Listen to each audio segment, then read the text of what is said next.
las situaciones, o sea, hay unas personas que huyen de su país por un conflicto de guerra o por ideologías políticas contrarias al gobierno que hay. Entonces, pasan a Turquía, de Turquía pasan a Grecia. ¿Cómo pasan a Grecia? Bueno, tienen varias maneras, dos, o en barco o a pie. Pasar la frontera a pie son 1.000 euros. Esto es lo que te cuentan los refugiados. Tienen que pagar a las mafias 1.000 euros para llegar a Grecia. En barco normalmente son también 1.000 euros. 600 euros el chaleco, o 600, 500 euros el chaleco y 500, 600 euros pasar, dependiendo qué tipo de mafia. ¿Cómo pasan? Normalmente pasan con barcas, quedan en una zona de Turquía un día concreto a una hora, entonces llegan ahí, las mafias los suben en las barcas que aún huelen a pegamento porque están recién enganchadas con un motor que no funciona bien y les dicen, ¿tú eres el conductor? ¿Alguna vez has conducido un barco? No, pues muy bien, pues ahora va a ser tu primera vez y encima vas a pagar menos por ser conductor, o sea que no te quejes.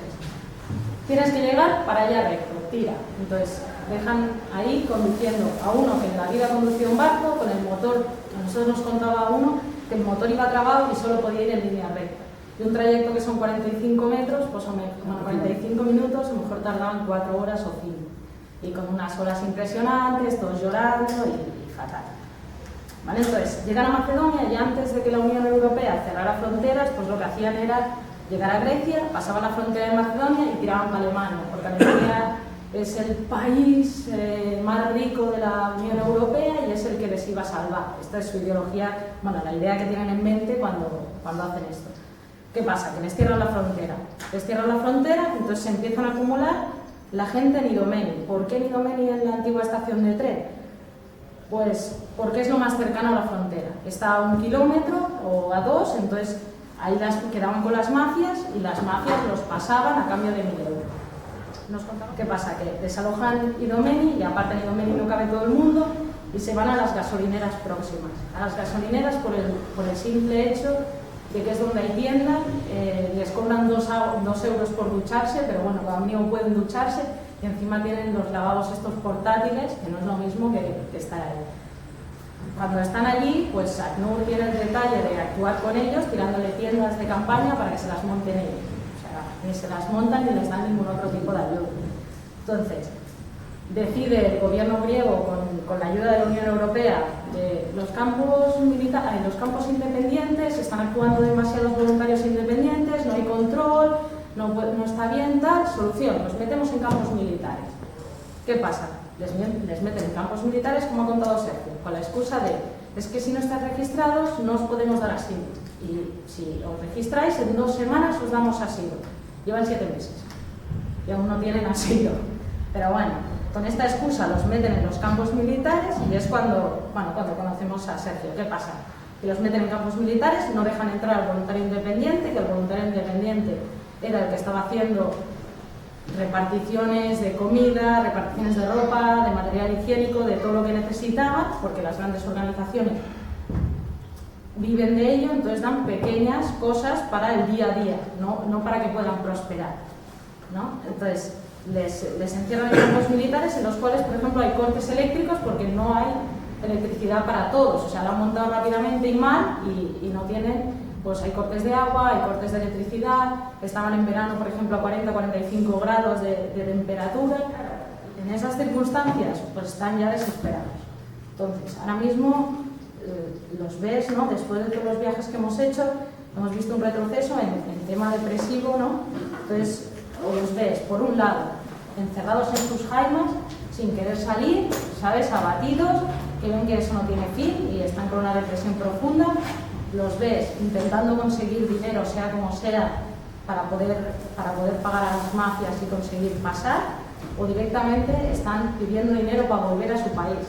Volver a su país porque prefieren morir de golpe por un bombardeo que no seguir ahí como ratas hacinadas, ¿no? Y bueno, entonces yo creo que ahora, en el momento donde están, que ya llevan 7 meses, lo ideal sería abrir fronteras, no hay más, ¿no? Pero aparte de abrir fronteras, creo que lo que se necesita es bastante ayuda psicológica, ¿vale? Son gente que está hacinada, que necesita hablar, viene de una guerra. ¿Qué pasa con las grandes ONGs? Bueno, ya lo habéis dicho un poco vosotros, pero tienen montado allí y el negocio. O sea, son las más interesadas en que esa situación se perpetúe. Su razón de ser es que ellos estén allí y viven de la caridad. Y yo no sé si alguna ONG, supongo que sí, quiero pensar que sí, que alguna ONG trabaja bien, pero lo que nosotras nos hemos encontrado, por ejemplo, supongo que conocéis a ACNUR, ¿no? Ella lo ha explicado que les tiraban las tiendas y ahí montároslas. El otro día me decía un refugiado que está allí que lo cambiaron de ubicación en el campo y le dijeron, tienes dos opciones, o coges tu tienda, te la desmontas, coges tus cosas y te vas al sitio donde te hemos dicho, o te vas directamente del campo, tú mismo. Y no sé si todas funcionan igual, pero las que nosotras nos hemos encontrado allí viven de la caridad y de su imagen y de las donaciones que les llevan, de nada más. Y el interés que tienen en que eso se acabe es nulo. Nosotros la tercera vez que fuimos con WAFA, la organización sanitaria, y a nivel sanitario tampoco es que la cosa esté mucho mejor. Primero nos soltaron allí y no nos explicaron nada ni cómo funcionaba, pero es que todo en Grecia y en los campos de refugiados todo funciona igual.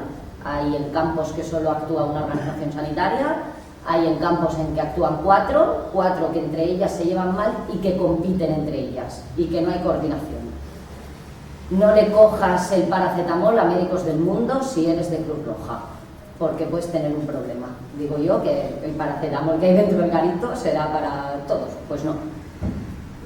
Y esto también conlleva que tienen muy poco control de las personas con enfermedades crónicas o casos vulnerables que tienen dentro de los campos, porque los equipos son cambiantes, las organizaciones son cambiantes y una misma persona con una misma afección puede ir hoy por la mañana, hoy por la tarde y mañana por la mañana a la clínica, encontrarse un equipo diferente y recibir un tratamiento diferente.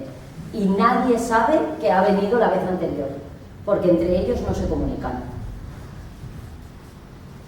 Y otro de los problemas es la medicación que hay dentro de los campos.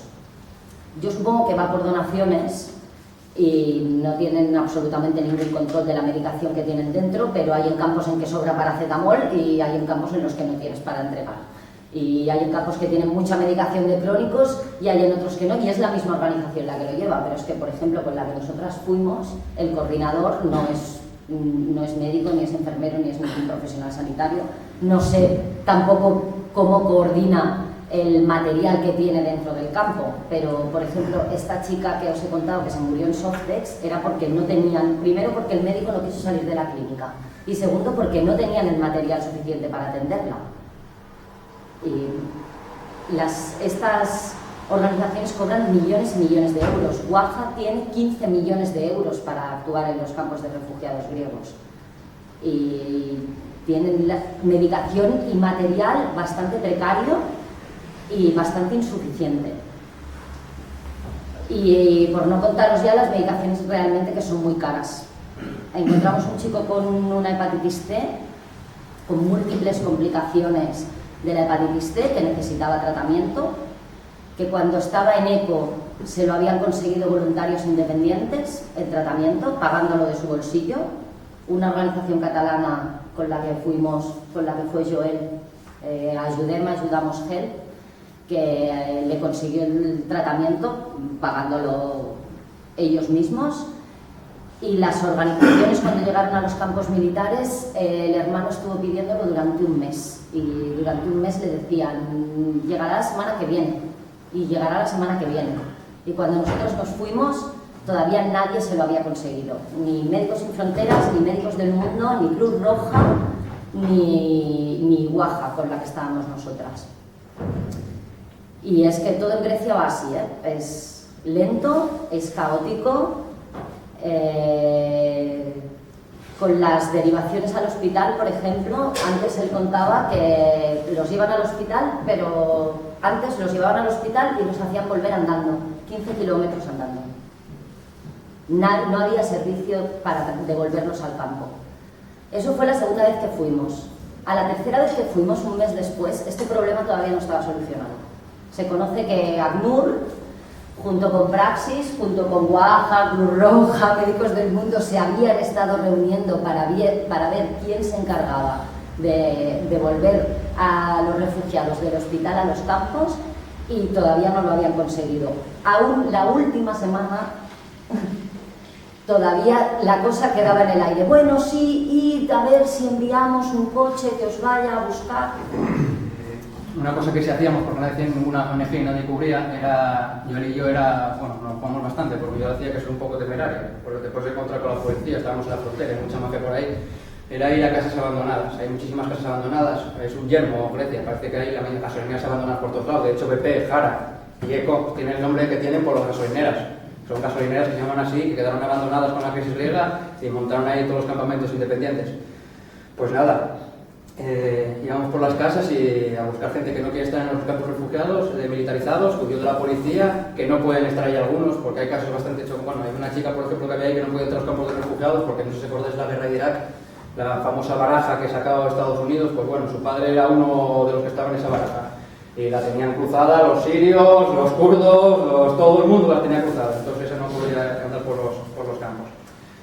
¿Qué nos dedicamos a hacer con esa gente? Esa gente quería cruzar la frontera, quería pasar por Macedonia y ir cruzando fronteras a ver si algún día llegaban a otro sitio que no fuera Grecia. El destino de todos Italia, donde tienen idealizado ya Alemania para ellos Estados Unidos. Les dábamos qué necesitáis, ahí entendiéndonos cómo podíamos, pues agua, cacahuete, bueno, frutos secos, que ellos lo que intentan llevar, cosas pequeñas que den energía para toda la caminata que tienen por delante. Y a eso nos dedicamos. Y otra cosa que hacíamos, que podíamos hacer, porque no, en la situación en la que estaba poco podíamos hacer, era el trabajo de almacenes. En el trabajo de almacenes te encontrabas con gente de muchísimos palos. Yo cuando voy allí me espero a gente que tenga mis mismas inquietudes, que piense como yo, que joder, que esté ahí por lo que está.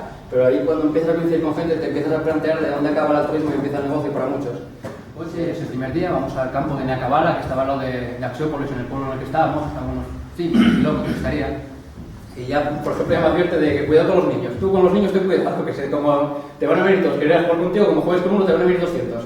Y bueno, no será para tanto. Llegué para allá, el primer guaje me vino, ya con las manos así de levántate, yo lo levanté y automáticamente empezó a ser guaje de todos lados. Eso es increíble, porque allí no hay más que críos. Es increíble. Y me pasó una cosa que fue la que más me conmovió de todas allí, que me rompió y ya de primeras es que me dejó atónito. Que bueno, yo tengo tatuajes por todo el cuerpo, ahí los guajes les gustan mucho los tatuajes, ¿no vieron? Que muchos colorinos y tal, y empezaron todos a mirar los tatuajes, a tocarlos y todo eso, y yo rodeadísimo, no daba abasto.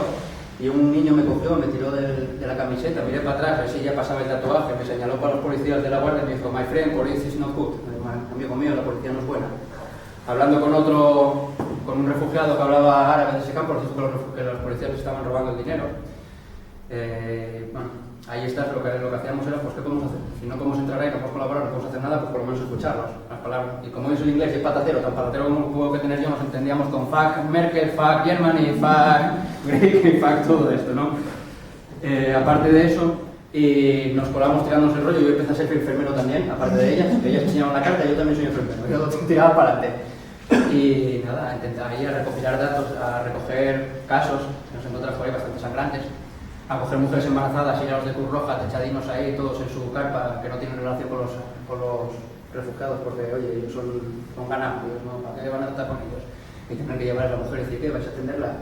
No tenía fiebres, tenía jaquecas, estaba de 4 meses, estaba 7 meses. Acaba de parir. No, esa era la otra, esa era Fátima.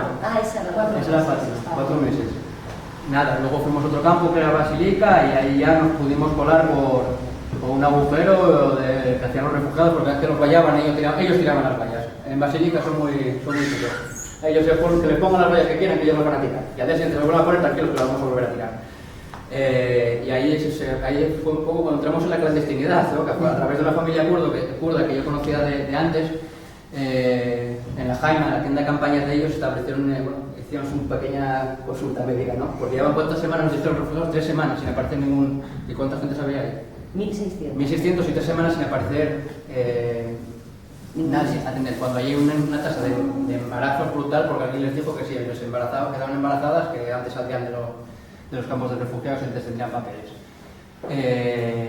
Y bueno, de todo esto ya os digo, hablar mucho mejor ellas. porque han estado mucho más tiempo que yo. Allí hay un caso que fue el que nos tocó, que creo que es el mayor representativo de lo que es qué voluntariado puedes hacer allí, el papel de las ONGs y el nivel que se alcanzó de miseria, que es que encontramos un caso que era una mujer, Fátima, una kurda, que llevaba 7 meses embarazada y que llevaba 4 días sin notar el feto. Le hicieron, digamos, como se llama, diagnóstico, escrutado. Y efectivamente no había señales de tal. Hablamos con, bueno, paré una ambulancia que casi me atropellan y que, oye, que vete allí, bueno, en inglés patatero, que no me acabo de ello porque estaba insultándola ya y ella me estaría insultando en griego. Y nada, para que fuera a atenderla. Y yo iba de mala gana. ¿Qué pasa? Fátima no quiso entrar en la ambulancia. ¿Por qué? Porque tienen miedo de que, y con toda la razón del mundo, de que los lleven al hospital y los dejan ahí tirados. No los van a devolver, no hay esa garantía. Entonces, nada, hablamos con el coordinador del campo, nada, se entiende. Hablamos con una ONG más pequeña que se ofrece a ir ahí y les dicen que no pueden entrar porque no tienen permisos. Y hablamos con las ONG encontramos a una ONG que operaba en ese tal y dicen, no, nosotros nos toca ir el martes. No, el viernes, hoy es martes, no podemos ir. ¿Qué nos toca hacer a nosotros? ¡Hala! Furaco de la versa de los refugiados, sacar por allí, llevarla al hospital nosotros y que la atendieran nosotros y volver a nosotros al hospital. Ellos, si nos pillan, es delito. No sé si era delito. Y ese es un poco el ejemplo de lo que está pasando allí.